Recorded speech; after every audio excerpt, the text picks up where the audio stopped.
a video explaining how the event clock mechanic works in the Limits of Glory series of games. This event clock is for Donning the Sacred Heart, which is the 5th campaign in the Limits of Glory series, but each campaign will have its own event clock similar to this one. At the start of every turn, including the first for Donning the Sacred Heart, players will roll for an event.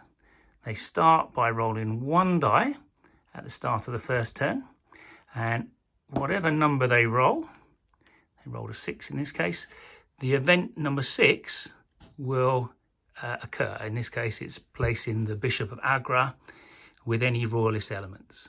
So the event is carried out on the board, whatever that may be, and then the event is then covered with what's called a second event tile.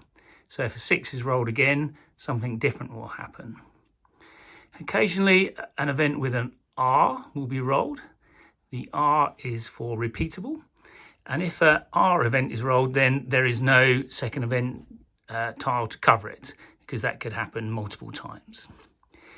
Some of these events will call for another dice to be added to the event roll. If this happens, then you'd follow out the instructions for the event. Let's say a 5 has already been rolled earlier, and then the second time a 5 is rolled.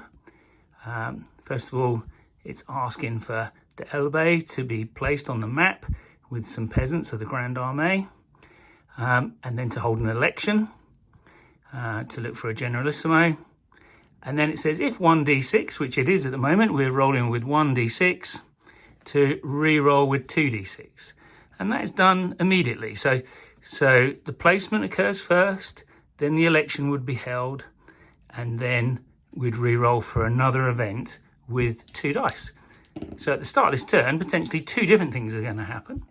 This time we've rolled a 7, and the 7 is a Republican benefit to the Republican player. The Republican flags represent which player is going to benefit from the event. So the Royalist flag will benefit the Royalist player, and the red, blue and white Republican flags will benefit the Republican player.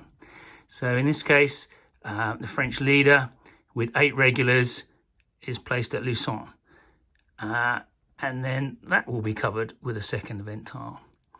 And so if 7 is rolled again, a different event will occur. So as the game progresses, events will occur, causing second event tiles to be placed. When you're rolling 2 dice, a 3 could be rolled with 2 dice. So even though you've sort of moved down the event clock, you've just got more events that become available. Once an event asks you to re-roll, so this one, event 10, if 2d6, re-roll with 3d6. You'd mark it on the board to say from now on every turn you're rolling with 3 dice rather than 2. And you keep on adding as you roll for different events. They will become covered until eventually it'll ask you to roll with 4d6. There's one here. Second event 16. If 3d6, re-roll with 4d6. So this is acting like a clock, running the time down. It's introducing events in a roughly chronological order, but some early events could still happen late in the game, but the later events can only happen later in the game because you need to have 4 dice to get some of these higher numbers.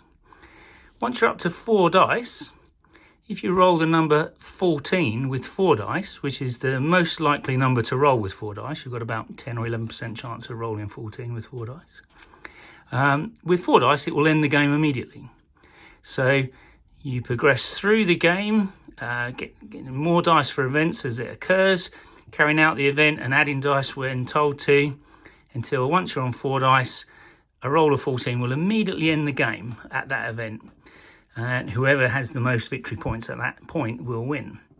And so when you're playing, you can see how likely the game is to end, how far away from it, depending on how many dice you're rolling. And then you've got to judge your board position accordingly. So whether you need to make a lunge, whether you need to hold on to things, you have to make decisions based on how desperate the situation is getting.